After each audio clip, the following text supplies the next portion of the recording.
तो good morning सभी को। और आज हम बात करने वाले हैं एडवर्ब थ्री की। एडवर्ब थ्री में हम पढ़ेंगे कुछ इंपॉर्टेंट एडवर्ब्स, यानी कि उनका यूज कैसे होगा। तो आगे बढ़ते हैं। एडवर्ब थ्री में अगर हम बात करें तो सबसे महत्वपूर्ण चीज़ है वर्ब, यानी कि यहाँ पर बात होगी वर्ब की। और वर्ब में क्या करेंगे, यहाँ पर वेरी है, VERY, वेरी, दूसरा होगा मच होगा, तीसरा होगा वेरी मच। यानी कि यहाँ पर दो डिग्री की बात होगी, जिसमें एक पॉजिटिव डिग्री होगी और दूसरी होगी कंपैरेटिव डिग्री। कंपैरेटिव डिग्री का दूसरा फॉर्म भी होगा, यानी कि कंपैरेटिव डिग्री के फर्स्ट फॉर्म एंड दो फॉर्म दिखाऊंगा मैं आपको, और पॉजिटिव डिग्री का ओनली एक फॉर्म चलेगा।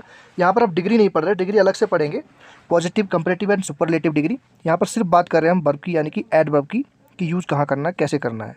तो अगर एग्जाम्पल में देखें तो पहले आएगा वेरी, एंड कंपैरेटिव में आएगा मच, और सेकेंड कंपैरेटिव में आएगा वेरी मच। थोड़ा समझने की कोशिश करना। यहाँ पर अगर आए गुड, यानी कि वेरी के साथ जोड़ दिया है गुड को, तो हम बोलेंगे वेरी गुड। ये बात करेगा सिर्फ सुपरलेटिव डिग्री की, सॉरी पॉजिटिव डिग्री की। और अगर हम बात करें गुड की जगह क्या हो जाएगा, बेटर, एंड वेरी की जगह हो जाएगा मच, तो यहाँ हो जाएगा मच बेटर। यहाँ पर बात हो जाएगी कंपैरेटिव डिग्री की। और सेकंड कंपैरेटिव डिग्री में बात करेंगे वेरी मच एंड बेटर, तीनों चीज़ें इसमें ऐड हो जाएंगी। नेक्स्ट देखें, ब्यूटीफुल का क्या बोलेंगे, ब्यूटीफुल, मोर ब्यूटीफुल, देन दूसरी कंपैरेटिव डिग्री में भी मोर ब्यूटीफुल बोलेंगे। ऐसे ही यहाँ पर पॉजिटिव डिग्री में वाइज, यानी कि चतुर, और मच यहाँ पर लगाना आवश्यक नहीं होगा। तो क्या लगा सकते हैं हम, वाइजर, यानी कि ER लगा दिया, वाइजर हो गया। एंड सेकंड कंपैरेटिव डिग्री में भी वाइजर हो जाएगा। अब हम रूल देखें तो रूल नंबर फर्स्ट बोलता है वेरी और मच को सुपरलेटिव डिग्री के पहले यूज़ करते हैं। ये कुछ विशेष सेंटेंस के साथ यूज होगा। अब देखो क्या, वेरी एंड मच कहाँ यूज होगा, सुपरलेटिव डिग्री, यानी कि जो सबसे अच्छा है। एक तो है अच्छा है, एक उससे ज़्यादा अच्छा है, यानी कि दो लोगों को कंपेयर किया, उनमें से जो एक लोग अच्छा है वो अच्छा है, तो ये हो गया comparative degree. And superlative degree वह है जो सबसे अच्छा है, यानी कि उससे अच्छा कुछ भी नहीं है, that is called superlative degree. तो हम बात कर रहे हैं she is much more beautiful than her sister, यानी कि बात हो रही है कि वह मच मोर ब्यूटीफुल, यानी थोड़ी और ज़्यादा सुंदर है, किससे, अपनी बहन से। तो यहाँ पर अर्थ निकला दो बहनों में कंपेयर किया जा रहा है, यानी कि एक सिस्टर ये है, दूसरी सिस्टर ये है। अब इन दोनों सिस्टर में से एक जो बहन है वो थोड़ी ज़्यादा सुंदर है, तो उसके बारे में बात कर रहे हैं हम कि मच मोर ब्यूटीफुल, यानी कि थोड़ी और ज़्यादा सुंदर है अपनी दूसरी बहन से, यानी कि सुंदर वो भी है लेकिन ये उससे थोड़ी ज़्यादा सुंदर है। नेक्स्ट एग्जाम्पल देखें, he is very much better than you, यानी कि वह तुमसे और थोड़ा अच्छा है। यानी कि अगर दो लड़के हों यहाँ पर, तो दो बॉय हैं, एक बॉय ये है, एक बॉय ये है। अगर इसमें से ये वाला लड़का थोड़ा ज़्यादा स्मार्ट है, यानी ज़्यादा अच्छा है, तो ऐसे में हम इसको क्या बोलेंगे, very much better than you, यानी कि आपसे वह थोड़ा अच्छा है। आई होप आपको थोड़ी सी क्लियर हुई हुई चीज़ें। आगे और बढ़ेंगे। रूल नंबर 2 क्या बोलेगा, अगर द लग जाए तो द कभी भी कहाँ लगेगा, सुपरलेटिव डिग्री के पहले। तो रूल नंबर पहला क्या बोलेगा, द लगे तो कहाँ लगेगा, सुपरलेटिव डिग्री के पहले। द के बाद वेरी लगा हो देन सुपरलेटिव डिग्री आ सकती है।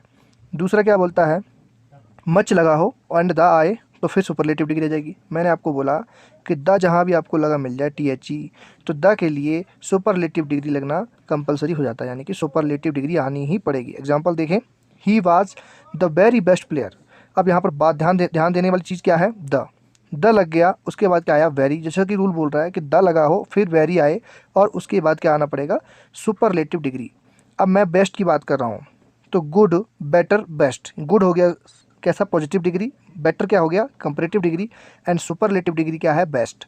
तो यहाँ पर बेस्ट की बात हो रही है, यानी कि he was the very best player, मतलब वह कैसा था, बहुत अच्छा प्लेयर था, यानी कि बेस्ट की बात हो गई, उससे अच्छा कुछ नहीं है। नेक्स्ट एग्जाम्पल देखें, he was much the best player. अब यहाँ पर बात फिर हो रही है, द लग गया, लेकिन द कहाँ लगा है, सुपरलेटिव डिग्री के पहले। जैसा कि रूल बोल रहा है कि मच लगा हो उसके बाद द आए और सुपरलेटिव डिग्री आ सकती है। तो he was much the best player, यानी कि यह उनमें से भी ज़्यादा अच्छा प्लेयर था। यहाँ पर ऐसा अर्थ यहाँ निकल जाएगा। रूल नंबर 3 क्या बोलता है, वेरी मच का यूज वर्ब की क्वालिटी के लिए भी किया जाता है। किसका, वेरी मच का। तो ध्यान देंगे, तो वेरी मच का यूज कहाँ करेंगे, क्वालिटी के लिए। अब क्वालिटी कैसे दर्शाएंगे, एग्जाम्पल में देखेंगे, थैंक यू वेरी मच, यानी कि वर्ब यहाँ पर क्या बोल रहा है, मैं आपको धन्यवाद दे रहा हूँ लेकिन बहुत ज़्यादा दे रहा हूँ। जब बहुत ज़्यादा दे रहा हूँ तब जो धन्यवाद है, धन्यवाद की क्वालिटी को बढ़ा रहा हूँ, यानी कि धन्यवाद जो देना था उसकी क्वालिटी को इम्प्रूव कर दिया। ऐसे में क्या लगा देंगे, वेरी मच। दूसरा एग्जाम्पल देखें, I like it very much, यानी कि मैं इसको पसंद करता हूँ। लेकिन जब मैंने बोल दिया वेरी मच तो बहुत ज़्यादा पसंद करता हूँ। ऐसे में क्या किया, पसंद करना जो है उसकी क्वालिटी को बढ़ा दिया। कैसे बढ़ाया, वेरी मच लगा के। आई होप आपको क्लियर हुआ होगा। आगे बढ़ेंगे, यहाँ पर एग्जांपल देखेंगे कि L together and all together कहाँ यूज़ होगा। तो जो एल टुगेदर है उसको पूरी तरह से के अर्थ में यूज़ करेंगे, और ऑल टुगेदर एक साथ। थोड़ा समझने की कोशिश करना, यहाँ पर सिर्फ ए एल है और टुगेदर एक साथ जुड़ा हुआ है, ठीक है। यहाँ पर ए डबल एल है एंड टुगेदर कहाँ है, बिल्कुल सेपरेट है, यानी कि इससे थोड़ा अलग है। दोनों के अर्थ अलग अलग निकल जाएंगे। एल टुगेदर का अर्थ निकलेगा पूरी तरह से, और ऑल टुगेदर का अर्थ निकलेगा एक साथ। एग्जाम्पल देखेंगे, he is L together tired, यानी कि वह पूरी तरह से, यहाँ पर जो एल टुगेदर है यानी कि A L and T O G E T H E R, यानी कि ऐसा मीनिंग जुड़ जाए, ऐसे में पूरी तरह से इसका अर्थ निकलेगा पूरी तरह से, यानी कि वह पूरी तरह से थक गया। टायर्ड मतलब थकना। अगर दूसरा एग्जांपल देखें, we shall go from here all together. अब एक साथ की बात हो रही है, यहाँ पर ऑल अलग है, टुगेदर अलग है, यानी कि यहाँ पर जो अर्थ निकल रहा है वो बोल रहा है एक साथ, यानी कि वी शैल गो, हम जाएंगे, फ्रॉम हेयर, यहाँ से, एक साथ, यानी कि ऑल टुगेदर। तो आई होप आपको क्लियर हुआ होगा। L together and all together ये दोनों अलग अलग चीज़ें हैं। एल टुगेदर जुड़ा होगा, ऑल टुगेदर अलग अलग होगा, अर्थ दोनों के अलग अलग निकलेंगे। ऑल टुगेदर का एक साथ एंड एल टुगेदर का पूरी तरह से। नेक्स्ट देखें एडजेक्टिव, तो लेट एंड लेटली, दोनों के अर्थ अलग अलग निकलेंगे। लेट मतलब विलम्ब, यानी कि किसी चीज़ के लिए देर से, यानी कि कोई देर हो गई तो उसके लिए लेट बोलेंगे। और लेटली की बात जब हो जाएगी, यानी कि एल वाई जुड़ जाएगा, एडजेक्टिव बन जाएगा, ऐसे में इसका अर्थ निकल जाएगा अभी अभी। एग्जाम्पल देखें, एग्जाम्पल फर्स्ट देखेंगे, the train is running late, यानी कि ट्रेन चल रही है कैसी, देर से। लेट की बात क्या है, देर, यानी कि मैंने यहाँ बोला हुआ है आपको, लेट का अर्थ निकलेगा देर या विलम्ब, यानी कि the train is running late, यानी कि ट्रेन कैसी चल रही है, लेट चल रही है, यानी कि विलम्ब से चल रही है या देर से चल रही है, जैसा कि रेलवे स्टेशन पे आपने सुना होगा अनाउंसमेंट होता रहता है। दूसरा एग्जाम्पल देखेंगे, I have finished the work lately, यानी कि मैंने अपना काम ख़त्म किया था। लेटली, लेटली का मतलब अभी अभी, मतलब बहुत लेट ख़त्म किया था, यानी कि अभी अभी ख़त्म किया है, अर्थ ये निकलेगा। तो I have finished the work lately, यानी कि मैंने अभी अभी काम ख़त्म किया है, इसका अर्थ निकलेगा अभी अभी। आई होप आपको लेट एंड लेटली में अंतर समझ में आया होगा। आगे बढ़ेंगे, अब बोले हार्ड एंड हार्डली। अब हार्ड के लिए क्या है, पूरी शक्ति से, यानी कि पूरी तरह से सख्त, यानी कि संपूर्ण सख्त। उसके बाद हार्डली, यानी कि एल वाई जुड़ जाए, ऐसे में इसका अर्थ बन जाएगा बड़ी मुश्किल से, मैंने ये काम बड़ी मुश्किल से किया, तो I have done this work hardly. तो देखेंगे आगे एग्जांपल में, तो हार्ड वर्क ब्रिंग सक्सेस, यानी कि जो हार्ड वर्क है, यानी कि जो पूरी शक्ति से किया गया काम है, यानी कि हार्ड वर्क है, वह क्या करता है, सक्सेस को लाता है, यानी कि सफलता को लाता है। यहाँ पर इसका अर्थ निकल जाएगा, तो पूरी शक्ति से काम किया हुआ, यानी कि हार्ड वर्क किया हुआ। तो आई होप आपको क्लियर हुआ होगा। आगे बढ़ेंगे, देखेंगे next example, he can arrange hardly 1000 rupees, यानी कि वह बड़ी मुश्किल से कितने 1000 रुपये जमा कर सकता है। तो यहाँ पर अर्थ क्या निकला, हार्डली का बड़ी मुश्किल से, यानी कि बहुत ही कोशिश करने के बाद। तो he can arrange hardly 1000 rupees, दोनों में अंतर समझ में आएगा। आगे बढ़ेंगे, अब बात करेंगे येट। येट का अर्थ होता है हिंदी में अभी तक, यानी कि सामान्यतः येट को प्रेजेंट परफेक्ट टेंस के लिए यूज करते हैं, उसमें भी नेगेटिव सेंटेंस होगा तब, यानी कि वह अभी तक नहीं आया। तो देखेंगे आगे एग्जाम्पल में, ही हैज़न्ट कम येट, यानी कि वह अभी तक नहीं आया, ठीक है। तो मैंने आपको पहले बताया टेंस में कि हैज़ और हैव कहाँ लगाया जाता है। हैज़ हैव कहाँ लगाएंगे, जहाँ पर लिया है, दिया है, गया है, आया है, ऐसे शब्दों में। तो यहाँ पर अर्थ निकल गया ही हैज़न्ट कम हे येट, यानी कि वह अभी तक नहीं आया। और येट का अर्थ क्या निकला, अभी तक। तो येट का अर्थ आप समझ में आया होगा कि आपको नेगेटिव के लिए यूज़ करना है और कहाँ करना है, प्रेजेंट परफेक्ट टेंस में। आगे बढ़ेंगे, बेयरली। बेयरली का अर्थ होता है बहुत कम, यानी कि जब बहुत कम चीज़ की बात हो, ऐसे में हम बेयरली यूज़ करेंगे। कैसे करेंगे, एग्जाम्पल देखेंगे, I could barely understand some point, यानी कि मैं बहुत कम पॉइंट समझ पाया, यानी कि समझ सकता था। देखो सकता था क्यों आया, कुड लगा है, कुड का अर्थ क्या होता है, पास्ट टेंस में सकता था। तो I could barely understand some point, यानी कि मैं बहुत मुश्किल से कुछ जो है पॉइंट समझ सकता था, यानी कि ज़्यादा समझ नहीं पाया। तो आई होप आपको ये क्लियर हुआ होगा कि बेयरली कहाँ यूज़ करेंगे। आगे बढ़ेंगे, नेक्स्ट है जस्ट नाउ। अब जस्ट नाउ का अर्थ होता है हिंदी में अभी अभी, यानी कि मैंने जो काम किया वो अभी अभी किया, या मैं अभी अभी आया, या मैं अभी अभी गया। ऐसे में हम क्या यूज़ करेंगे, जस्ट नाउ। एग्जाम्पल देखेंगे, I have seen this matter just now, मैंने यह मैटर यानी कि यह मामला अभी अभी देखा। ऐसे में हम क्या यूज़ कर लेंगे, जस्ट नाउ। आई होप ये क्लियर हुए होंगे। आगे बढ़ेंगे, अगर बात करूँ मैं राइट नाउ की, राइट नाउ कहाँ यूज़ होगा, तो राइट नाउ का अर्थ निकलता है ठीक अभी। देखो जस्ट नाउ अभी और राइट नाउ ठीक अभी। तो आई होप आपको ये दोनों अंतर समझ में आ रहे होंगे। आगे बढ़ूँ, 1-2 मिनट के अंतर जैसे मैं बात करूँ कि जस्ट नाउ यानी कि मैंने ये अभी अभी किया, अब मैं बात करूँ राइट नाउ यानी कि मेरे को 1 से 2 मिनट 3 मिनट 5 मिनट हुए हैं, तो यहाँ पर ऐसा अर्थ निकलेगा। एग्जाम्पल देखें, I have come here right now यानी कि मैं यहाँ पर आया हूँ अभी, यानी कि ठीक अभी। यहाँ पर अर्थ निकल जाएगा ठीक अभी यानी कि 1-2 मिनट हुए हैं मेरे को। तो ये आपको क्लियर हुआ होगा शायद आपको। आगे बढ़ेंगे, रिसेंटली, रिसेंटली का मतलब निकलेगा हाल ही में। मैंने जो काम अभी अभी किया है, मतलब कब, हाल ही में किया है, उसे हम बोलेंगे रिसेंटली।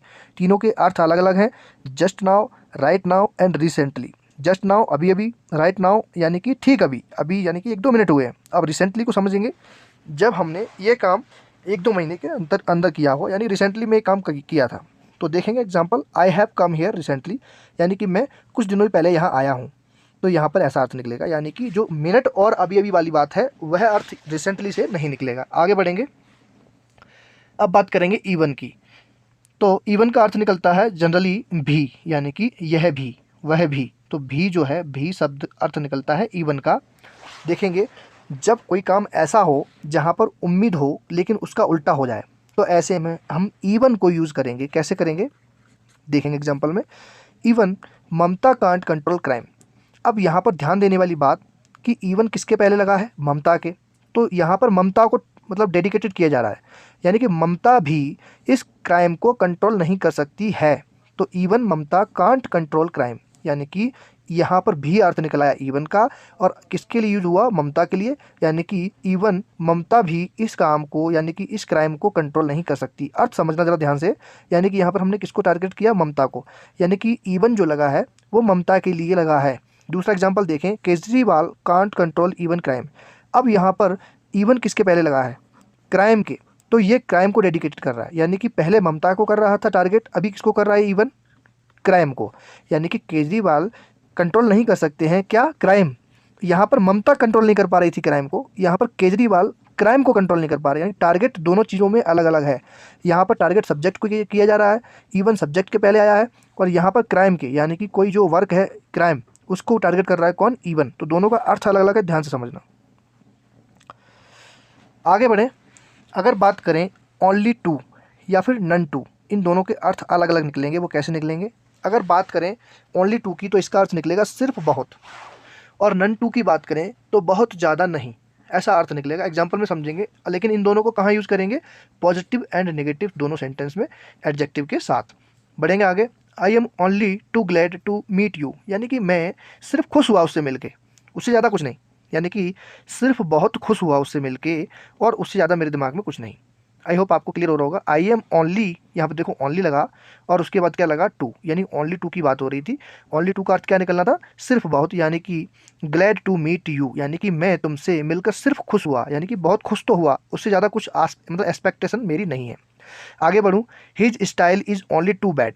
अब देखो यहाँ पर फिर से बात की हमने ओनली टू की, तो ओनली टू का मतलब बहुत, सिर्फ। तो बात करेंगे इसका जो अर्थ है क्या निकलेगा, कि उसका स्टाइल बुरा है, यानी कि his style is only too bad. देखो टू बैड मतलब बहुत बुरा है, लेकिन बुरा व्यक्ति नहीं है। यहाँ पर अर्थ ये निकलेगा, बुरा व्यक्ति मतलब उसका स्टाइल सिर्फ बहुत बुरा है, स्टाइल।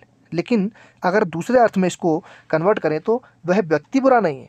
आई होप आपको क्लियर हो रहा होगा कि यहाँ पर हम सिर्फ स्टाइल की बात कर रहे हैं। ओनली टू जहाँ लगेगा जहाँ सिर्फ एक चीज़ को डेडिकेटेड किया जा रहा हो। आगे बढ़ेंगे, this novel is none too good.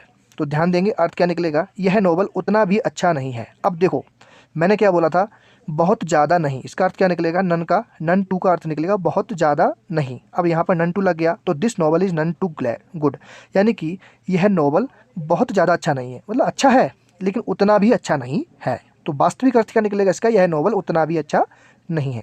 तो ये थोड़ी सी ये सेंस वाली बातें हैं, इनको थोड़ा सेंस में लेना पड़ेगा, थोड़ा डीपली समझना पड़ेगा ये सब है कहाँ और कैसे यूज होंगे। तो ओनली टू का अलग यूज़ है एंड नन टू का यूज़ अलग है, यानी कि नॉवल अच्छा नहीं है बट उतना भी बुरा नहीं है।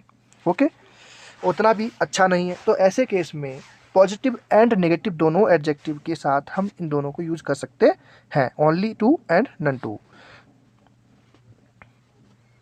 नेक्स्ट बढ़ेंगे आगे, फेयरली एंड रेदर।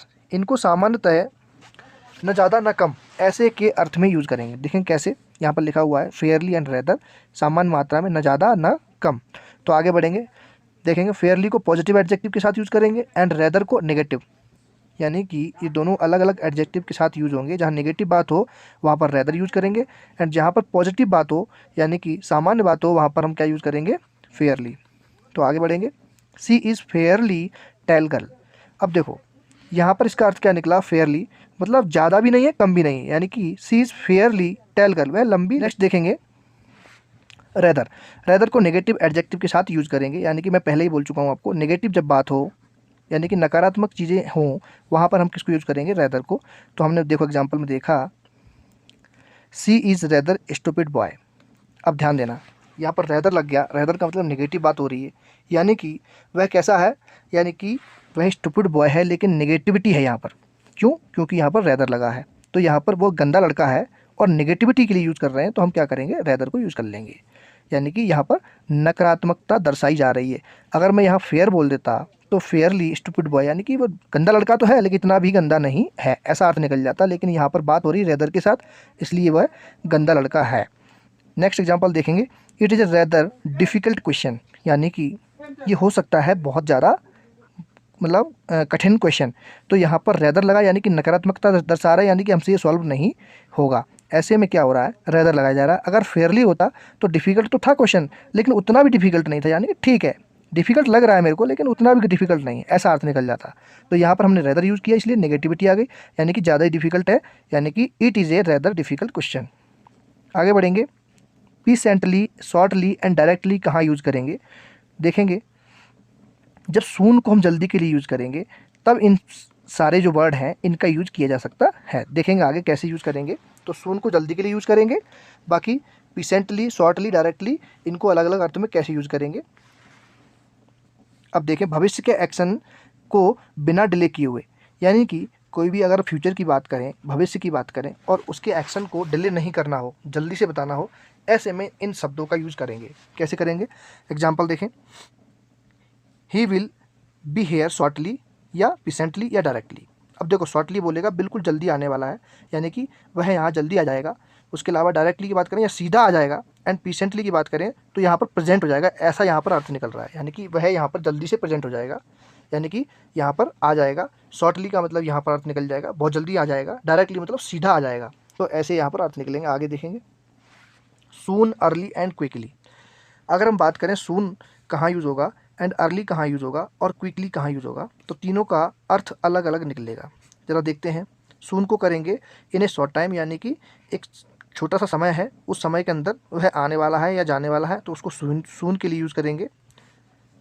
अर्ली के लिए बिफोर द एक्सपेक्टेड टाइम, यानी कि मैंने तुम्हें 10 बजे का टाइम दिया लेकिन तुम 9 बजे ही आ गए, इट मीन्स आप अर्ली आ गए, यानी कि उम्मीद से पहले आ गए, ऐसे में अर्ली को यूज़ कर लेंगे। क्विकली यानी कि आप बहुत तेज़ी से आए, यानी कि फास्ट आए, ऐसे में क्विकली यूज़ करेंगे। आई होप आपको यहीं पर समझ में आ गया होगा तीनों, कि सून को एक शॉर्ट टाइम दिया उसमें आप आए, अर्ली आपको एक्सपेक्टेड जो टाइम था उससे पहले आ गए तो अर्ली, और क्विकली आप बहुत तेज़ आए यानी कि फास्ट आए, ऐसे में क्विकली। एग्जाम्पल देखेंगे, डू इट क्विकली, यानी कि यह काम बहुत फास्ट करो यानी तेज़ी से करो, तो यहाँ पर क्विकली यूज़ हो जाएगा। आगे बढ़ें, I go to bed early today, यानी कि मैं सोने के लिए जाऊंगा या जाता हूँ कैसे, अर्ली। अर्ली मतलब जल्दी, कहाँ मतलब मेरे को 8 बजे सोना चाहिए लेकिन मैं कहाँ चला जाऊँगा, अभी 7 बजे चला जाऊँगा बेड पे सोने के लिए, ऐसे में क्या यूज़ कर रहा हूँ मैं, अर्ली। नेक्स्ट देखें, कम सून, यानी कि जल्दी आओ। मैंने एक टाइम शॉर्ट मतलब एक शॉर्ट टाइम है, उस टाइम में आप आ जाओ जल्दी से, तो मैं आपको बोलूँगा कम सून, यानी जल्दी आओ। नेक्स्ट देखेंगे, some time and some time मतलब कनेक्टेड, यानी कि यहाँ पर अलग अलग है, सम एंड अलग, टाइम अलग। उसके अलावा यहाँ पर है सम टाइम, यानी कि सम टाइम को दोनों को ऐड करके एक ही वाक्य बना मतलब एक ही शब्द बना दिया गया। यहाँ पर देखें सम टाइम्स, तीनों में अंतर समझ पा रहे होंगे, यानी कि यहाँ पर सम अलग है, टाइम अलग है, यानी कि सम टाइम। टाइम को मिक्स कर दिया यानी कि सम टाइम। उसके बाद सम टाइम तो मिक्स है बट इसमें एस भी लगा दिया। तीनों का अर्थ अलग अलग कैसे, सम टाइम का अर्थ निकलेगा थोड़ी देर, सम टाइम का अर्थ निकलेगा भूतपूर्व यानी कि पुरानी बात हो, और सम टाइम्स का मतलब होगा कभी कभार, सम टाइम्स ये काम करते थे, यानी कि कभी कभार हम ये काम करते। एग्जाम्पल देखेंगे, थोड़ा आगे बढ़ेंगे, I will stay here for some time, यानी कि मैं यहाँ रुकूंगा कुछ समय के लिए, यानी कि भूतपूर्व की बात करेंगे, यानी कि मैं यहाँ रुकूंगा कितने टाइम के लिए, थोड़े समय के लिए। तो यहाँ पर थोड़े समय के लिए भूतपूर्व के लिए यूज़ कर लेंगे सम टाइम को। नेक्स्ट देखें, Manmohan Singh is sometime PM of India. Same यहाँ पर अर्थ निकल रहा है, भूतपूर्व यानी कि मनमोहन सिंह क्या थे, प्राइम मिनिस्टर थे कुछ समय के लिए, किसके, इंडिया के। तो ऐसे में यानी कि भूतपूर्व की जब बात हो तब हम सम टाइम को डायरेक्ट यूज कर लेते हैं। नेक्स्ट आगे बढ़ेंगे, sometimes I think you, यानी कि कुछ समय में आपको सोचता हूँ, ऐसे में बात करेंगे तो सम टाइम्स यानी कि एस लग जाएगा, यहाँ पर प्लूरल दर्शाएंगे, उसके बाद आई थिंक यू, यानी कि मैं some time I think you. आज के लिए इतना ही, thank you so much, good bye.